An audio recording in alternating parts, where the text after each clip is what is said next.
Hey, what's going on everybody? Last episode we got one NBA game under our belt, so no sense wasting any time. Let's jump right into the second game of my NBA career, aka the home opener.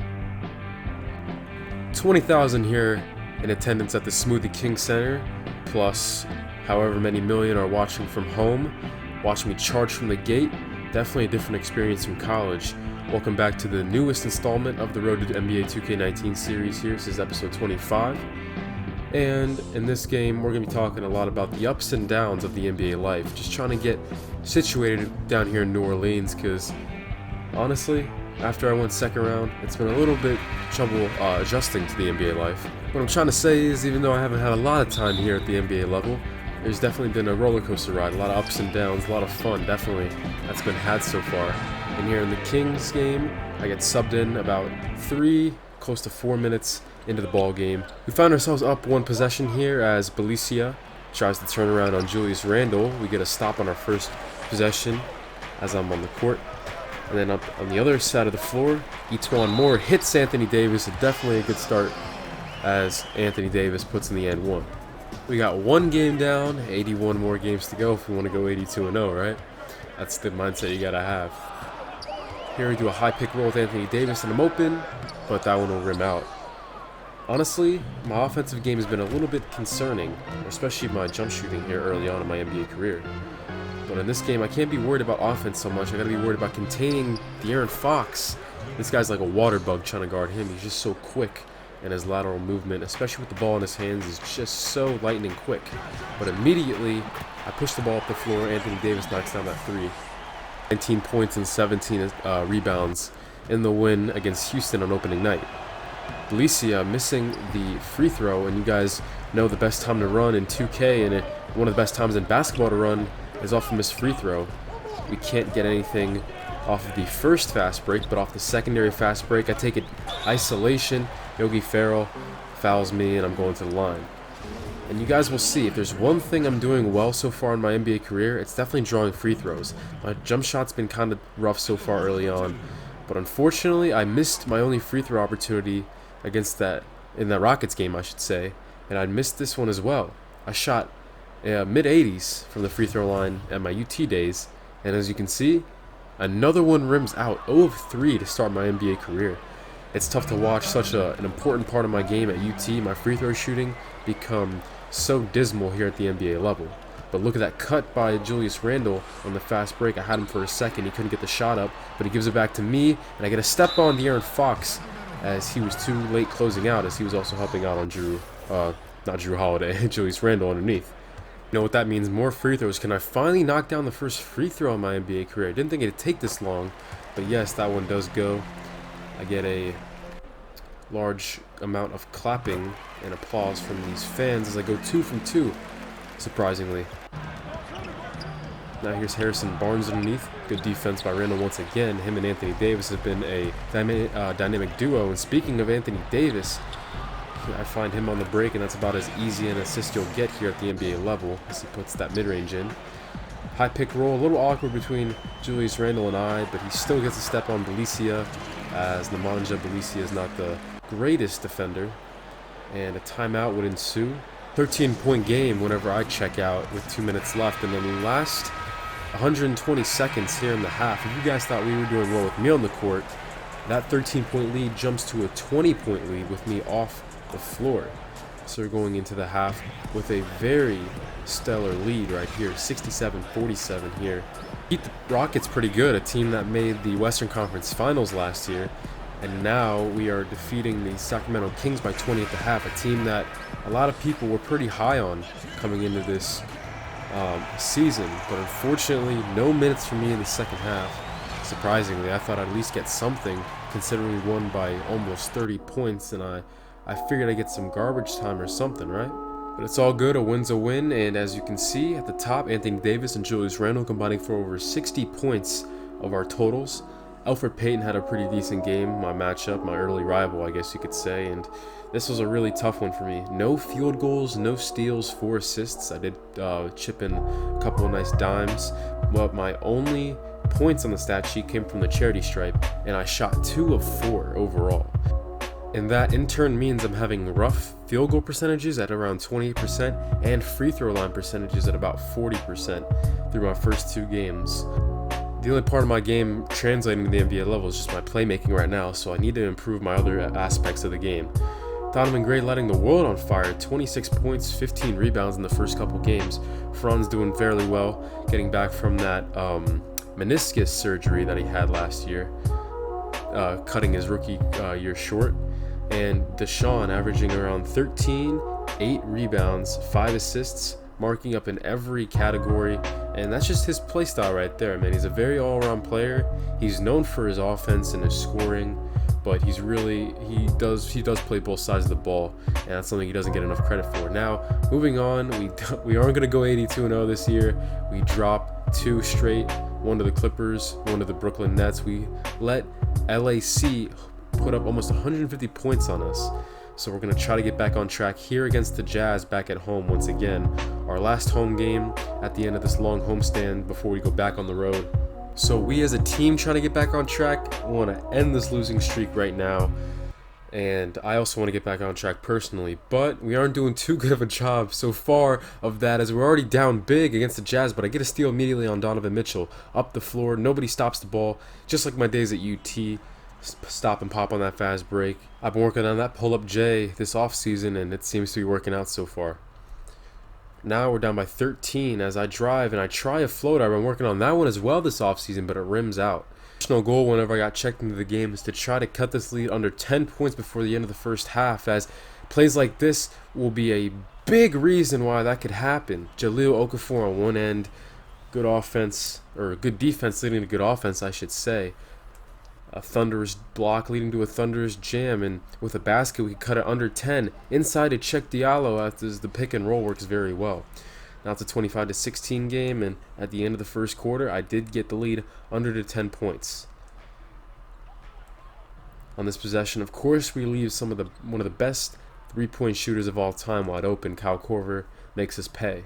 But immediately I'm pounding the rock back up the court. Crossover, I freeze Dante Exum. He's too slow to keep up with me on that one, as I put in that layup. It's a game looking better in this Utah game than in any other matchup so far in my short NBA career. As inside now, it's Cheikh Diallo getting in one nice pass from Jahlil Okafor, and you'd think that'd be good, right? This was a very positive play, but unfortunately I get subbed off for a little bit, but it's not that big of a deal.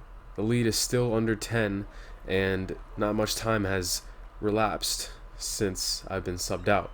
And I got Ricky Rubio hounding me on this play. I'm trying to shake him. Instead, I'll just give it inside to Anthony Davis and let him do some work in the post, as he had an inferior defender on him. And on this possession, Drew Holiday actually calls a play for me. He sets a screen for me, and I roll off of Anthony Davis, and I take a page out of a football player's book. I do a swim move around Donovan Mitchell, letting me getting some separation, as I put in another basket, that one coming in from the inside.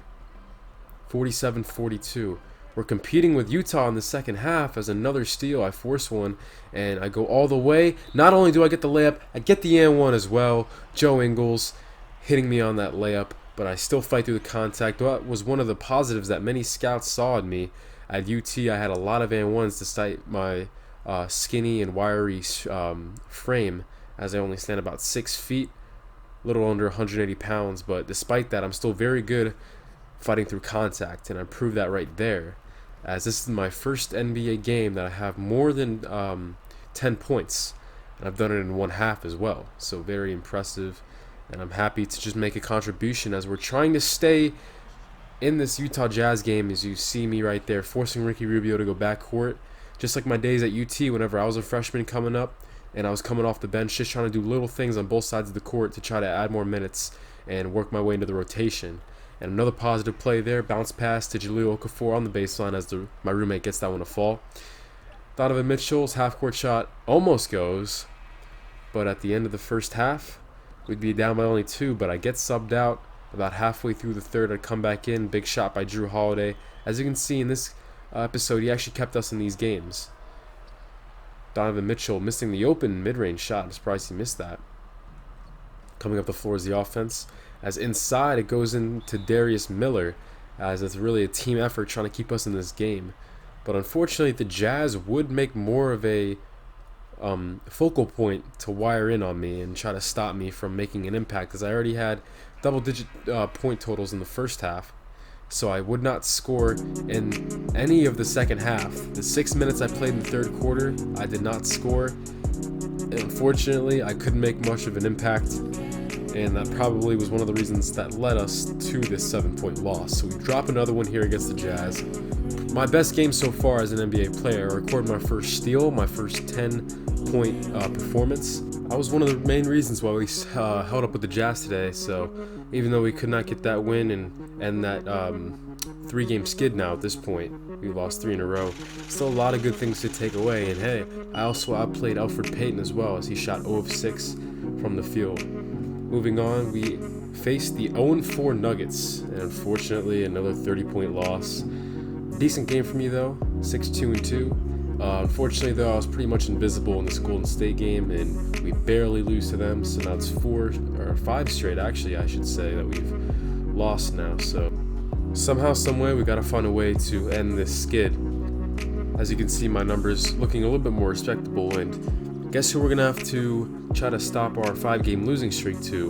A very familiar face as we travel out west to face the Portland Trailblazers, and the dangerous Donovan Gray is here in his sophomore season. He is balling out, playing lights out. 19 points, almost 13 rebounds. His best performance coming against the San Antonio Spurs. 33 points, 18 rebounds, 8 assists, almost a mean triple-double. So we're going to have to try our best to contain him.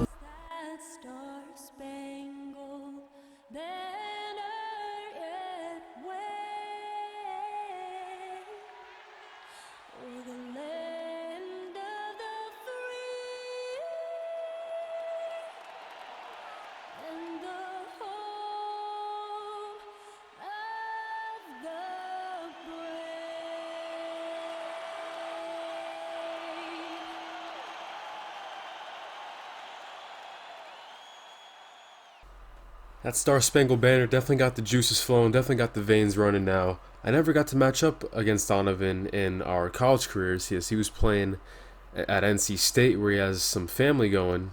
A lot of his family went to NC State. And of course, I was in Texas.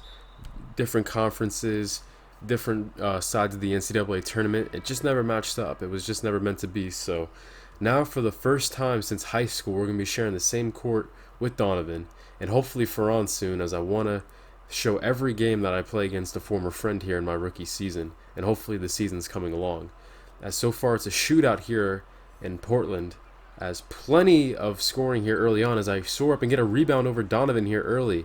I kick it out, and Darius Miller puts in that mid-range jump shot. Donovan, where you at? Out rebounding you a little bit on that play. After this game, when me and Donovan met up, I actually messed around with him a little bit to kind of tease him about that one, but he had the last laugh, considering he's averaging almost 14 rebounds a game in his second season. So he definitely had the last laugh on me there, as I already have 2 assists. Make that 3 as I drive the paint, hand it off to Randall as he punches that one down. Yeah, Al-Farouki Aminu, you can shrug your shoulders, but you just got dunked on, buddy. Julius Randle's having a great start to his second season as a New Orleans Pelican. Both teams have breached 30 points here in the first quarter, as finally the floater goes, as I've been trying to add that one to my game. 2 points, 2 rebounds, 3 assists. A very well-rounded first quarter of action here. Running off a screen is Darius Miller. Shot clock winding down. The ball goes to me. I have to take it, force one up on Damian Lillard, and it rims in. Wow, I had to force that one up with the shot clock winding down, but somehow it still goes. About 3 inches on me, but it was really the high release point that really served to be important on that play. Now we're up by 9 as I make a move on Rodney Hood, and I see Stanley Johnson cutting. A very nice sequence there on the fast break as he lays that one in, giving me already 5 assists here in the first half of action. And at the end of the first quarter, 4 points, 5 assists, as we've breached 40 points now here on Portland, as this game has been nothing but offense through and through. And Donovan hasn't scored yet with me on the court, but finally, just as I say something, he puts in that layup. His stats at the bottom of the screen. And honestly, in this game, he wasn't as effective as he normally was. You know, we've been really making it a strong focal point in this game to try to limit Donovan's chances. Switch the focal point back to my new rival, Elfrid Payton, putting in that floater. 14 early points for him, as he's already a leading scorer for us. Good closeout on Rodney Hood there, but an offensive rebound, you know, that can kill a possession, that can kill a team if it continues. And the kick out goes to Donovan as he finishes through contact, as he does so efficiently. Portland game was a little up and down for me, because after my good first quarter, whenever I shared the floor with Elfrid Payton, he seemed to freeze me out. He always went to somebody else, not even letting me touch the ball on most of the possessions that he had it. You see, he doesn't give me the rock there, and now I'm calling for it open on the three-point line. He freezes me out once again. Now I'm open in the paint once again. Completely blows me off, but thank goodness I got guys like Jahlil Okafor who have my back, gave me the ball. They try a screen and roll with Stanley Johnson, but unfortunately could not get that one to fall, as we're in a gridlock right here with Portland, as CJ McCollum slams it down on Okafor, and that poster would lead to me getting subbed out for the rest of the first half. Now Portland has the lead, getting pressured up top by Rodney Hood, a pretty decent defender, and Donovan tries to get a sneaky steal on me, but in turn leaves Julius Randle open for three, so I hit him and he knocks it down. Talking some Throwback Thursday jerseys here, as I have to give the Portland Trailblazers a bit of old school NBA, some old school hard-nosed defense there, and I'm also willing to play Peacemaker with Elfrid Payton on this possession as well. As you see, I'm not going to freeze him out if he's open, so hopefully in turn he does the same for me. I don't really know why he's trying to come at me. Maybe he thinks I'm here to steal his job, and maybe I am in some ways, but I mean, I'm willing to coexist with him if it means winning some basketball games, right? Quick isolation, I get trapped on the baseline. Julius Randle can make that, but giving us the lead is Jahlil Okafor, and timeout Trailblazers. Another possession where we get another stop, so our defense has been pretty good. The feel I got to the assist to Elfrid Payton has seemed to influence my teammates a little bit, as we strung a couple stops together. As up the floor, nice pass into Julius Randle. I kind of hesitated there for a second because I didn't expect that pass to come in so fast. I didn't expect the pass to come in at all, but unfortunately I give the lead right back. Dame Dollar, I've been doing a pretty good job on Lillard, but unfortunately I allow him just a sliver of space. But quickly back up the court. I did that a lot at UT, just finding the big man open for quick baskets after allowing baskets ourselves. So now the lead is up to 4, unfortunately, after an and one by the Portland big guy. I got Jake Layman on me, so I'm trying to isolate, but I gotta remember that at this level anybody can guard you. It's not like college, so I have to kick it out. Jrue Holiday for 3. Bang! A big shot there. Not giving us the lead, but definitely making this a lot more manageable going into the fourth quarter of action, as I'm just one assist away from getting double digits for the first time in my NBA career. And I'm trying to get that here on this possession, since Damian Lillard's really stepping up on defense. I just dished it off to Anthony Davis, and there we go. Got double digit assists for the first time in my brief NBA campaign. Jrue Holiday doing some work inside, as he came up clutch in that Utah Jazz game, trying to keep us in it, as he had a couple big shots, and as you can see, he's got a couple of big baskets in this one as well, as he also gets a steal on the very next possession, goes right at Donovan, floats it up over him, and he'll put that basket in. So it's a one possession game still, but finally we have the lead. 6 and some change left in the game, but look at Dame. Look at him popping that long 3-point shot. As it's tied back to 92 all. Julius Randle trying a pick, didn't really work, so now I'm just going to let him go to work in the post. As Julius Randle's had Al-Farouq Aminu's number all night long, and him being such a good free throw shooter is one of the many reasons why it's been fun playing with Julius Randle so far. Unfortunately for me, I get subbed out. Can we hold on? No, we cannot hold on. We drop another ball game here out west, a heartbreaker, losing by 1 possession again, this time to Portland. And as you can see, Elfrid Payton was our second highest scorer. Hope it doesn't strike you as insecure of me to check Elfrid Payton's stat line after every game. I just really want to compete with that starting lineup role. Jahlil Okafor with a good game himself, 10 and 7 off the bench. You see Jrue Holiday, 20 points as he comes up clutch, keeping us in the game, I should say. And finally, I'll leave you off with my stat line, as I logged a career high 23 minutes, 6 points, 3 rebounds, 2 steals, 50% shooting, and only 2 turnovers compared to 11 assists. No objection if we were to call this my best NBA game so far, as I'm finally starting to show some flashes of greatness, perhaps. And on the other side of the spectrum, Donovan Gray, 7 points, 7 rebounds, 2 assists, 3 of 13 from the floor, very uncharacteristic, but as you can see, his stats on the season are still very good, still around 18 points and 12 rebounds, so that really puts it in perspective just how great he's been so far this year. And now we're going to sim a little bit. As you can see, some turmoil in Dallas as Kristaps gets hurt again. His first season in Dallas is not going so well with a broken leg. And now, are the Mavericks shopping Deshaun Christian already? We'll talk more about the Dallas Mavericks and Deshaun Christian later, but very interesting. They ended up declining that trade, which is good because if they accepted that, that would have been very, very interesting. But yeah, moving on anyway. We're starting to win some more games here, and we're going to stop after the 76ers game because in the next episode, we're going to open up with my first time playing back in New York City since I left for college. As you can see, we're playing the Knicks in Madison Square Garden, so I definitely want to show off that game. But anyways, let's look at me personally, how I've done over simming these last couple weeks. That Portland game was a really good building block, but unfortunately I've kind of fallen back in the rotation. I'm no longer playing 23 minutes like I did in Portland. That's been still my career high. Around 4.5 points, about 3 assists.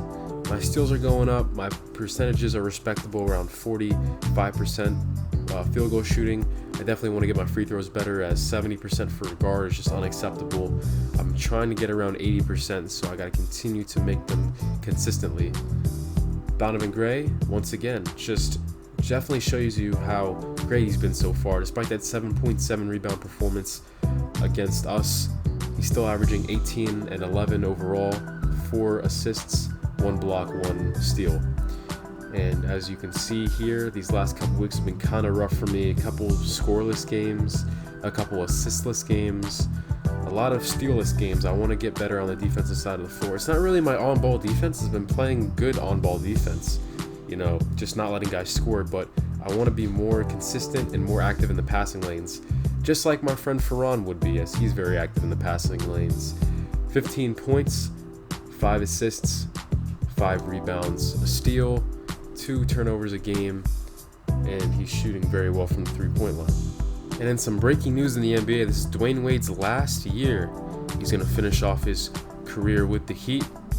He's done so much for the city, a 3-time NBA champion, 2006 Finals MVP, and he's going to be taking Faran under his wing here in his last season as an NBA player. Faran's going to learn so much from Dwayne Wade, and based on this principle alone, I wouldn't be surprised if Faran turned into the best NBA player out of all 4 of us. And moving on to Deshaun, he is coming off the bench to start his career, but he is getting starters minutes, so it's a little weird over there. I'm not really sure what they're doing with him. But 14 points, 6 rebounds, 4 assists, a steal a game. Good shooting percentages from not only the field goal percentage, but 3-point line as well. As you can see, they're finally starting him. It only took Kristaps breaking his leg to start Deshaun, so up and down for him over in Dallas. And of course, where I'm standing at, a very far cry from what the other guys are doing. 4 points, 3 assists. But I got to get back in the gym and continue to grind, continue to work. So hopefully I'll improve by the next time you guys see me. Stay tuned.